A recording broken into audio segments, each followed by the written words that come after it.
अस्सलाम वालेकुम student. Last time हमने अपनी वीडियो में एक्सरसाइज 3 पूरा कंप्लीट कर लिया था। अब हम अपना यूनिट 4 देखेंगे, एक्सरसाइज 4 फैक्टराइजेशन।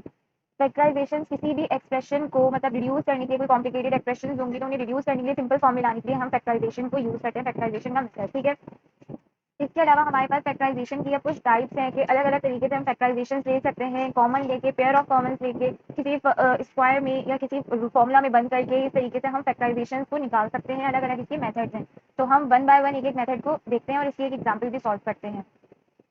सबसे फर्स्ट वाला यहाँ पे अगर आपको दिख रहा होगा, यहाँ रिकॉल फैक्टराइजेशन में तो यहाँ लिखा है 1k a प्लस के बी प्लस के सी। इसका नाम क्या है? Common factors in all the terms, यानी ये जो एक एक टर्म दी गई इसमें से कॉमन फैक्टर निकालना। तो हम इसकी एग्जाम्पल सॉल्व करते हैं जिससे आइडिया होगा हमें।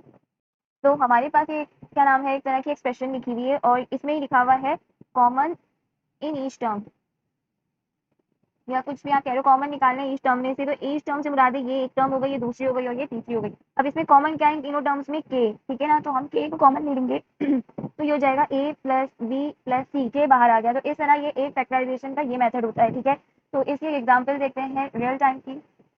तो इसके अंदर हमें बोल रहे हैं फैक्टराइज करें 10a plus 15b minus 20c को। ठीक है, तो अगर आप देखो इसमें कॉमन क्या आ रहा है, ए बी सी, ये तो अलग अलग है। इसमें कॉमन क्या निकल सकता है? 5। कैसे 5 निकल सकता है? अगर मैं 5 कॉमन ले लूँ तो 5 टू का क्या होता है 10, तो 2a आ गया, प्लस 5 3 का क्या होता है 15, तो 3 भी आ गया, माइनस 50 के टेबल में 5 में 20 का बात है, 5 4 इज 20, तो 4c आ गया। तो ये मेरी क्या हो गई फैक्टराइजेशन, मतलब मैंने इसमें से कॉमन पेयर निकाल दिया, यानी इसमें से जो एक कॉमन था एक एक टर्म में से मैंने उसे निकाल दिया। और अगर आपको ये भी नहीं समझ आ रहा तो आप इसको इस तरह लिख सकते हो इस टर्म को कि 10 क्या होता है, 2 5 10 होता है ना, तो हमने इस तरह लिख लिया 2 5 a। ठीक है, प्लस 15 किस तरह लिखते हैं, 3 5 15 लिखते हैं और ये b हो गया। माइनस 20 कैसे लिख सकते हैं, 4 5 20 लिख सकते हैं हम, तो ये c हो गया। अब इसमें से हमारे पास क्या चीज कॉमन है इन सारी टर्म्स में से, ईच टर्म्स में से ये 5 कॉमन है ना, तो मैं इस 5 को अगर बाहर ले आऊँ तो ये क्या बचेगा, यहाँ बचेगा 2a, यहाँ बचेगा प्लस 3b और यहाँ बचेगा माइनस 4c। ठीक है, तो ये इस तरीके से हम क्या करते हैं, common 5 as a common from the expression, यानी एक कोई चीज कॉमन निकालेंगे तो हम ये कह सकते हैं 5 as a common in expression, यानी कि हमने इस एक्सप्रेशन में से हमने 5 को कॉमन ले लिया। ठीक है, उसके बाद इसके अलावा दूसरी एग्जाम्पल है इसकी। अच्छा, अब ये वाली जो हमारे पास एग्जाम्पल आपको दिख रही है, इसके अंदर देखो यहाँ पे एक जगह एक्स आ रहा है, यहाँ पे भी एक जगह एक्स आ रहा है। तो क्या हम एक्स कॉमन ले सकते हैं? नहीं ले सकते, क्योंकि एक्स यहाँ पे नहीं है। तो पूरी टर्म्स में हर चीज़ का होना लाजमी है, उस चीज़ का जो हम कॉमन ले रहे हैं। अच्छा खैर, अब मैं अगर चाहूँ तो मैं इसमें से क्या कॉमन ले सकती हूँ? अगर मैं आप देखो गौर से, तो मैं ऊपर ले लूँ 4/3 में कॉमन ले लूँ तो ऊपर 4 है, 4 1 4 और क्या नाम है नीचे 3 कॉमन लिया, तो 3 से क्या होगा, 3 बाहर आ जाएगा, यानी 3 3 9 हो जाएगा। माइनस 4 के टेबल में 8 कब आता है, 4 2 8 आता है, तो मैंने 2 लिखा, डिवाइड बाई 12 किससे कॉमन ले रही हूँ, 3 से, तो 3 के टेबल में 4 कब आता है, 3 4 12, माइनस 16 को 4 से ले रही तो 4 के टेबल में 16 का बाद है, 4 4 16 डिवाइड बाय 15 के टेबल में 3 के टेबल में 15 का बाद है 3 5 का, तो ये हो गया 4/5 माइनस एक्स वाई। ठीक है, तो यहाँ हमने इसको किस चीज़ को लिया कॉमन, ये लिया 4/3 as common from expression. Expression में से हमने क्या चीज़ कॉमन निकाल ली, अपनी 4/3 निकाल दिया। ठीक है, तो आपको ये समझ आ गया होगा कि हमें एक टर्म में अगर कोई एक एक्सप्रेशन दी हुई है तो उसके अंदर हर एक इंडिविजुअल टर्म में उस नंबर का होना, उस चीज़ का होना लाजमी है जो हम कॉमन ले रहे हैं। ठीक है, उसके बाद सेकंड हमारे पास इसकी टाइप है common factor in pair of terms. इसका मतलब क्या है, ये इस तरह से एक टर्म हमारे पास एक्सप्रेशन लिखी है सेकंड में, तो पेयर की फॉर्म में हम कॉमन निकालेंगे। किस तरीके से देखते हैं इसे। अच्छा, सो हमारे पास पेयर की फॉर्म में किस तरह निकलता है, अब आप ये देखो, अगर मैं ए कॉमन लूँ इस एक्सप्रेशन में से, ये पूरी एक्सप्रेशन में से अगर मैं ए कॉमन लेना चाहूँ तो ए मेरे पास इस टर्म में भी है, इस टर्म में भी, लेकिन इन दो टर्म्स में नहीं है। ठीक है ना, अब अगर मैं सी लेना चाहूँ तो सी इधर है लेकिन यहाँ नहीं है, यहाँ पे है लेकिन यहाँ नहीं है। इसी तरीके से बाकी जो चीज़ें हैं वो भी नहीं है, मतलब कुछ टर्म्स में आ रही हैं और कुछ टर्म्स में नहीं आ रही हैं। तो हम इसको क्या करेंगे, अब हम इसको यहाँ से पेयर्स की फॉर्म में उठाना शुरू करेंगे। किस तरीके से, अब मैं अगर आपको बताऊँ तो ये देखो, मैं एक ये पेयर बना लिया और एक ये पेयर बना लिया। ठीक है, अब इसमें मैं अगर ए कॉमन लूँ तो मैं ए कॉमन ले सकती हूँ, मैंने ए कॉमन ले लिया, यहाँ पे भी है यहाँ पे भी, तो अंदर क्या बचा, सी प्लस डी बचा। सिमिलरली इस पूरी टर्म्स में से दो पेयर में से मैं क्या ले लूँ, बी कॉमन ले सकती हूँ क्योंकि बी दोनों में आ रहा है, यहाँ पे भी, तो अंदर क्या बचा, सी प्लस डी बचा। तो मेरे पास क्या बन गए, दो टर्म्स, एक ए प्लस बी बन गया और एक बन गया सी प्लस डी।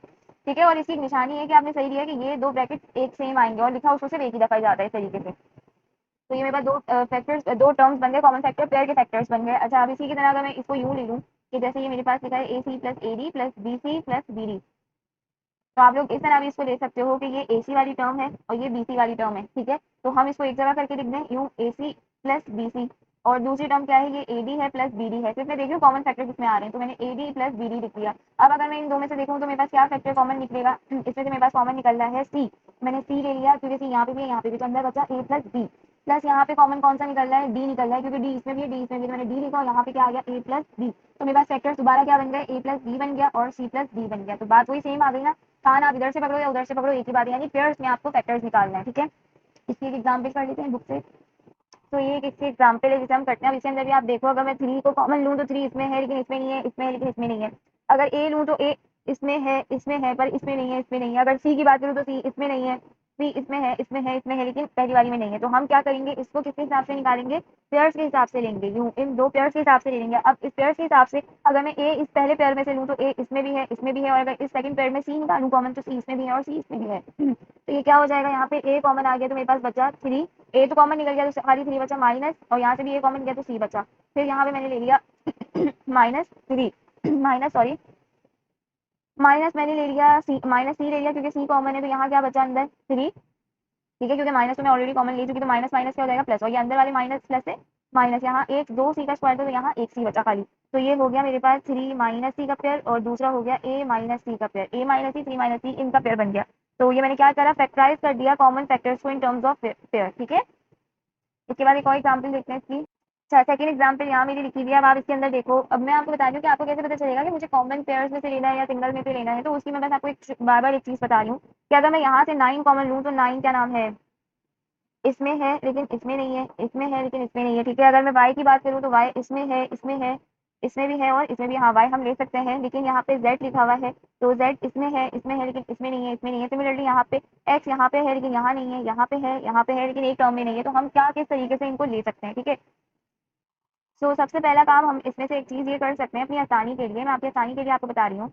एक सेकंड में इसको थोड़ा सा रिमूव कर दूं कि भाई हमारे पास यहाँ पे कुछ चीज़ कॉमन नजर आ रही है। जैसे यहाँ पे भी मैं 3y ले सकती हूँ कॉमन, यहाँ से भी मैं 3y कॉमन ले सकती हूँ, यहाँ से भी मैं 3y कॉमन ले सकती हूँ, यहाँ से भी 3y कॉमन ले सकती हूँ ईच टर्म में से। तो मैं पहले 3y कॉमन लेके निकाल लेती हूँ। तो ये 3y मैंने कॉमन ले लिया। जब मैंने इसे कॉमन लिया तो यहाँ क्या बचेगा, पहली टर्म में 3 3 से 9 होते हैं तो 3 आ गया, y स्क्वायर था तो एक y ऊपर चल, एक y निकल गया बाहर, एक बचा और z आ गया, प्लस 3 तो बाहर गया तो 3 खत्म हो गया, x बचा, y एक था, y भी खत्म हो गया, सिर्फ z बचा, ठीक है। फिर -3 के टेबल में 9 का बाद है, 3 3 9, एक्स भी आ गया, वाई 2 है, वाई हमारे पास एक हमने कॉमन लिया था तो एक बचेगा। -3 1 3 होता है तो एक्स 3 तो खत्म समझो हो गया, 1 लिखो ना लिखो बराबर है, एक्स स्क्वायर ऐसे आ गया, वाई खत्म हो गया क्योंकि वाई मैंने कॉमन ले लिया था, ठीक है। अब मैं क्या कर सकती हूँ, अब मैं इसमें से कॉमन ले सकती हूँ क्या चीज़ के मेरे पास यहाँ पे क्या चीज़ कॉमन आ रही है, इन दो में से अगर मैं देखूँ तो मेरे पास क्या आ रही है, जेड कॉमन आ रहा है, ठीक है ना। यहाँ पे भी जेड है, यहाँ पे भी जेड है, और यहाँ पे क्या कॉमन आ रहा है, एक्स कॉमन आ रहा है, इस टर्म में भी एक्स है, इस टर्म में भी एक्स है। तो ये किस तरह हो जाएगा, ये मेरा 3y मैंने अभी बाहर लिखा हुआ है, इसे आप छोड़ दो, ठीक है।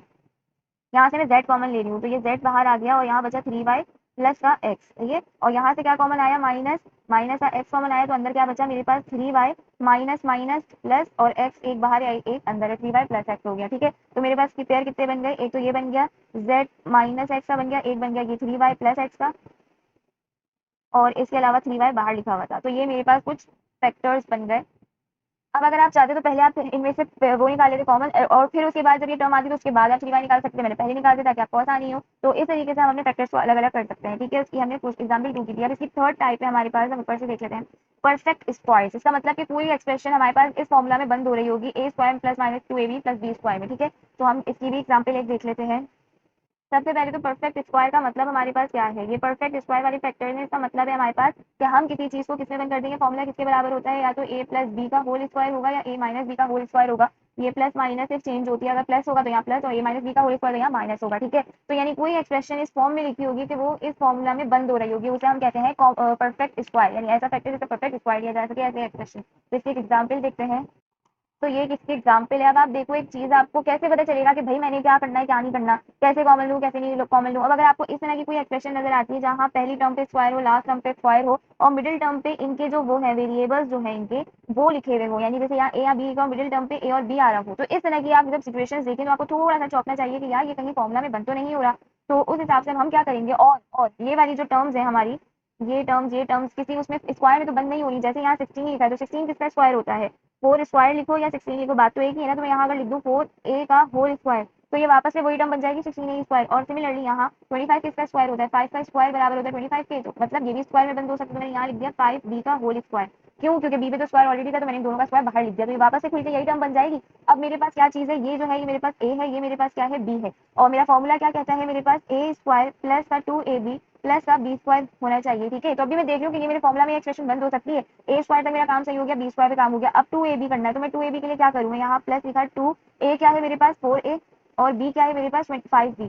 तो ये मेरे पास क्या बन जाएगा, अगर मैं इसे सिंप्लीफाई करके लिखूँ, 4a का स्क्वायर क्या होता है मेरे पास 16a स्क्वायर, प्लस 2 4 8, 8 5 क्या होता है 40, 40 ए बी और प्लस 5 बी का स्क्वायर 25 बी स्क्वायर। इसका मतलब कि ये तो मेरा वही फॉर्मूला खुल रहा है, कौन सा, ए प्लस बी का होल स्क्वायर। ये वाला फॉर्मूला खुल रहा है। तो ए मेरे पास क्या था 4 ए था, प्लस बी क्या था 5 बी था, तो ए 4 ए प्लस 5 बी का होल स्क्वायर। ये किसमें बंद हो गया, एक परफेक्ट स्क्वायर में फॉर्मूला बंद हो गया। यानी ये जो एक्सप्रेशन है इसको मैंने किसमें बंद कर दिया, परफेक्ट स्क्वायर के अंदर बंद कर दिया, एक फॉर्मूला में बंद कर दिया। तो इस तरह भी हमारे फैक्टर्स निकलते हैं। ये भी हमारा एक फैक्टर है। ठीक है, यहाँ पे इसकी एग्जाम्पल दी हुई है ये वाली। ठीक है, उसके बाद एक और इसकी एग्जाम्पल देख लेते हैं और क्लियर हो जाएगा।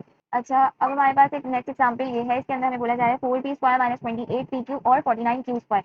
देखो, अब मैंने पहले कहा था जब हमें ऐसा कुछ चीज ऐसी दिखे कि यहाँ पे क्या है, एक स्क्वायर के फॉर्म में बंद हो रहा है, यहाँ पे भी स्क्वायर के फॉर्म में बंद हो रहा है, और यहाँ पे मिडिल टर्म में पी और क्यू इन दोनों का क्या लिखा हुआ है, प्रोडक्ट लिखा हुआ है, तब हम ये सोच सकते हैं कि भाई हमारा यहाँ शायद कौन सा फॉर्मूला खुला है, ए प्लस या माइनस बी का होल स्क्वायर वाला। अब यहाँ पे इस जगह क्या साइन है, माइनस है, तो इसका मतलब यहाँ कौन सा फॉर्मूला खुलेगा, ए माइनस बी का होल स्क्वायर बराबर होता है a square minus 2 a b plus b square के। ठीक है, तो अब मैं यहाँ पे 4 पी स्क्वायर लिखा है, पहली टर्म है मेरी ये 4 पी स्क्वायर, तो मैं 4 पी स्क्वायर लिखूँ या 2 पी का स्क्वायर लिखूँ, बात तो एक ही है। 2 का स्क्वायर क्या होगा 4 और पी का तो स्क्वायर है, तो यहाँ मैंने लिख दिया 2 पी का स्क्वायर माइनस फॉर्मूले के हिसाब से यहाँ क्या आना चाहिए 2।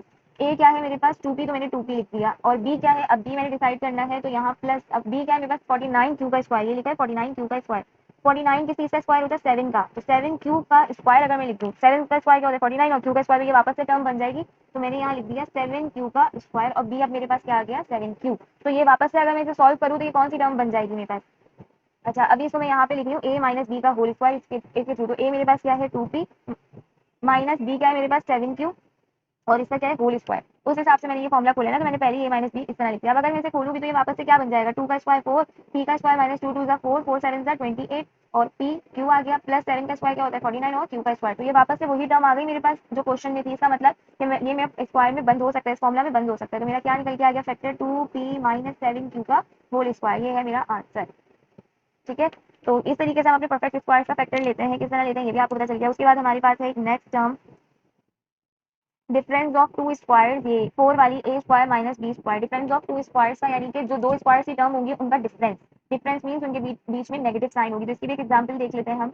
तो ये हमारे पास इसकी एक एग्जांपल लिखी हुई है कि ए स्क्वायर माइनस बी स्क्वायर का मतलब यही है कि डिफरेंस ऑफ टू स्क्वायर, एक का स्क्वायर दूसरे का और बीच में क्या है डिफरेंस है।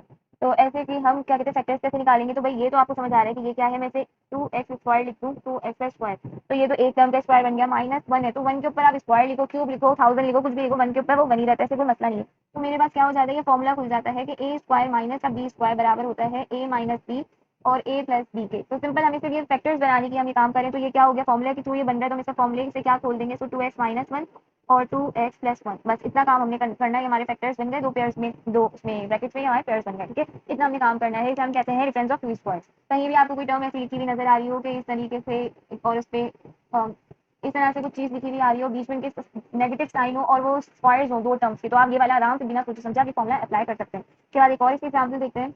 अच्छा, अब एक ये वाली एग्जाम्पल है हमारे पास। अब आप इसको अगर गौर से देखो तो इसमें भी दो टर्म्स आ रही हैं, उनका स्क्वायर है, एक ये टर्म इसमें भी स्क्वायर है, ये टर्म इसमें भी स्क्वायर, और बीच में क्या है मेरे पास नेगेटिव का साइन है, सही। पर अब बात ये है कि क्या 6 का कोई स्क्वायर हो सकता है, कि मैं 6 का किस चीज का स्क्वायर होता है, 6 पे 2 3 6 होगा, मैं किस चीज का स्क्वायर लूँ कि 6 आ जाए, ऐसा तो पॉसिबल ही नहीं है। ठीक है, दूसरा हम ये कह सकते हैं 96 किस चीज का स्क्वायर होता है, ये भी हमें आइडिया नहीं हो रहा। तो अब अगर इसका चलो स्क्वायर आ भी गया 96 का, कुछ भी हो सकता है 96 का स्क्वायर, लेकिन मुझे 6 का तो नहीं पता, मतलब कि यहाँ से स्क्वायर नहीं निकल सकता। तो अब मैं क्या करूँगी, पहले अब मैं ये जो मेरी पूरी टर्म है ना इसमें से कुछ कॉमन निकाल लूंगी, ताकि कुछ कॉमन निकले तो मेरे पास फिर आसानी होगी इनको सॉल्व करने में या इनका स्क्वायर लेने में। तो मैं 6 कॉमन ले लूँ या मैं 6 कॉमन ले लूँ अगर मैं, तो ये हो जाएगा 6 मैंने कॉमन ले लिया, 96 कब आता है 6 के टेबल में, अब मुझे नहीं मालूम तो मैं सिंपल क्या करूँगी, इसको डिवाइड करके देखूंगी। 6 1 6 होता है, 6 1 6, 3 कैरी गई यहाँ पे गई, 3 कैरी, ये क्या हो गया 36, तो 6 6 36, यानी 16 मल्टीप्लाई बाय 6 होता है मेरे पास 96। तो 6 के यहाँ क्या आ जाएगा 16 और वाई स्क्वायर माइनस 6 तो पूरा ही निकल गया, तो यहाँ बचा खाली जेड स्क्वायर। ठीक हो गया, अब मेरे पास जेड स्क्वायर तो ठीक है, 16 क्या होता है 4 का स्क्वायर होता है 16, तो अब मैं 4 का स्क्वायर लिखूँ या 16, बात तो एक ही है, तो मैंने लिख दिया 4 वाई का स्क्वायर माइनस जेड का स्क्वायर, जेड के तो कुछ करने की जरूरत नहीं, ऑलरेडी स्क्वायर है, और यहाँ पूरी टर्म के बाहर क्या है 6 है। अब ये किसके फॉर्मूले के थ्रू खुल जाएगा, a square minus b square equals to a minus b और ए प्लस बी। ठीक है, सो हम ये हो जाएगा यहाँ पे 6 तो पहली बाहर है, ये हो गया 4y माइनस का जेड और 4y प्लस का जेड। ठीक है, बस ये इतना काम हमने करना है, ये हो गया हमारा आंसर। अगर आपका कॉमन नहीं निकल रहा और आपको पता है कि ये स्क्वायर की टर्म्स है, डिफरेंस ऑफ टू स्क्वायर है, बीच में नेगेटिव साइन है, तो आप कोशिश करोगे कुछ कॉमन ले लो कि हम उसके बाद क्या कर सकें, कॉमन वगैरह लेके उसको परफेक्ट स्क्वायर मतलब स्क्वायर बनाने की कोशिश कर सके, जैसे हमने यहाँ पे करा काम। ठीक है, तो ये हो गया फोर्थ हो गई। उसके बाद हमारे पास एक फिफ्थ और फैक्टर की टाइप है, वो भी देखते हैं। तो फिफ्थ टाइप हमारे पास यहाँ लिखी हुई है a square plus minus 2ab plus b square minus का सी स्क्वायर। ठीक है, ये आधा फॉर्मूला तो ये ऊपर वाला है परफेक्ट स्क्वायर वाला, सिर्फ यहाँ पे क्या आ रहा है माइनस का सी स्क्वायर आ रहा है, यानी किस तरह से लिखा है यहाँ पे, ये इस तरह लिखा है ए स्क्वायर, अब प्लस भी हो सकता है और माइनस भी हो सकता है, इसका मतलब ये है 2ab प्लस का बी स्क्वायर और ये माइनस का सी स्क्वायर। यहाँ तक तो ये फॉर्मूला हम लोग का जाना पहचाना वाला है, ए प्लस बी माइनस बी का होल स्क्वायर, ये एडिशन है। ठीक है, ये बिरयानी में इलायची वाला काम है। तो अब इसको देखते हैं, इसकी भी एग्जाम्पल देख लेते हैं। अच्छा, तो इसकी एक हमारे पास एक्सप्रेशन इस तरह लिखी है, लेकिन अब आप देखो मैंने आपको जब परफेक्ट स्क्वायर वाला काम हम कर रहे थे ए प्लस बी का होल स्क्वायर वाला, तो मैंने आपको कहा था आपने फर्स्ट टर्म देखनी है, ये स्क्वायर है, और लास्ट टर्म देखनी है किसी चीज़ का स्क्वायर है, और बीच में ये देखना है जो मिडिल टर्म है, तो इसका वेरिएबल और इसका वेरिएबल का प्रोडक्ट लिखा होगा, तो आप सोच लेना कि भाई मेरे पास ये परफेक्ट स्क्वायर वाला फॉर्मूला खुलेगा। ठीक है, अब हमारे पास एक और एडिशन चीज़ आ गई, माइनस 4z स्क्वायर आ गई, इसका मतलब है कि ये अब ये वाला फॉर्मूला खुलेगा। ठीक है, यानी कि परफेक्ट स्क्वायर के साथ साथ एक माइनस स्क्वायर का इजाफा हो गया। तो ये एक आपको सिर्फ छोटी सी ट्रिक बता रही हूँ, मतलब कि आपको याद रखने के लिए कि भाई यहाँ मैं क्या चीज़ कौन सा तरीका अप्लाई कर सकते हूँ या कर सकता हूँ। तो यहाँ पे हम अब किस तरीके से इसको लिखेंगे, सबसे पहले एक्स स्क्वायर को तो हम ऐसे ही रहने देंगे क्योंकि एक्स स्क्वायर ही है, प्लस 4x स्क्वायर वाई है, एक्स वाई स्क्वायर है, तो ये किस तरह लिखेंगे, बीच वाली टर्म छोड़ देते हैं, पहले इसको देखते हैं। 4y स्क्वायर लिखा है तो मैं इसको 2y का स्क्वायर लिख सकती हूँ, बिल्कुल लिख सकती हूँ मैं।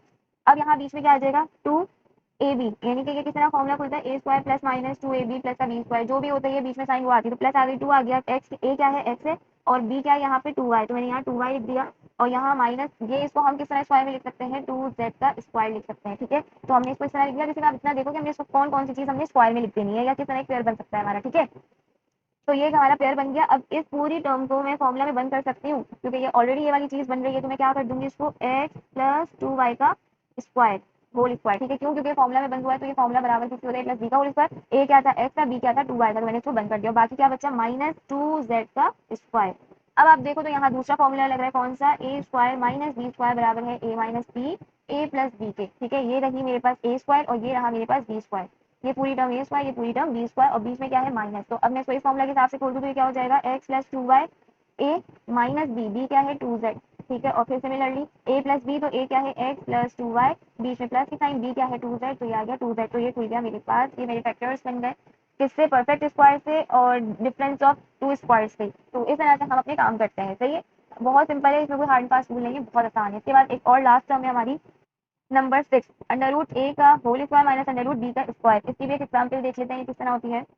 तो इसकी एक एग्जाम्पल है ये, और ये बहुत सिंपल से, इसमें तो कोई भी काम नहीं है कि ये भी आप देख लो रूट में है, ये भी रूट में है और स्क्वायर लगा हुआ है, तो आपने इसको कैंसिल नहीं करना है स्क्वायर रूट को, सिर्फ आपने क्या करना है, इससे फॉर्मूला लगा देना है a square minus b square वाला, जो बराबर होता है माइनस बी और ए प्लस बी के। जो आपको पता है ये क्या है, ए है पूरी टर्म और ये क्या है बी है, तो ये क्या हो जाएगा एक्स वाई माइनस जेड, और दूसरा हो गया एक्स वाई प्लस जेड, लेकिन किसके साथ है, ये रूट के साथ है, तो हम इसको रूट के साथ लिखेंगे इस तरीके से। ठीक है, दोबारा, तो ये हो गया ए माइनस बी और दूसरा हो गया under root x y plus under root z. ठीक है, बस ये आंसर हो गया हमारा, और इसमें कुछ भी नहीं करना, मतलब आपने रूट को स्क्वायर से कैंसिल नहीं करना, इतना करते हैं। तो ये हमारी 6 टाइप्स थी हमारी किसकी, फैक्टराइजेशन की हमारी 6 टाइप थी, जिनके हमने एग्जाम्पल्स के साथ इनको समझ लिया कि ये किस तरह से है, क्या है अच्छे से, ताकि हम जब अब इसके क्वेश्चंस करेंगे तो हमें बहुत इसमें बहुत ज़्यादा आसानी होगी ये हमारे क्वेश्चंस को सॉल्व करते हुए। ठीक है, तो एक्सरसाइज 4.1 के क्वेश्चन हम इंशाल्लाह नेक्स्ट वीडियो में कवर करेंगे। अगर कोई क्वेरी या क्वेश्चन है तो आप मुझसे पूछ सकते हैं। वीडियो अच्छी लगे तो लाइक एंड सब्सक्राइब कर दें। थैंक यू, अल्लाह हाफिज़।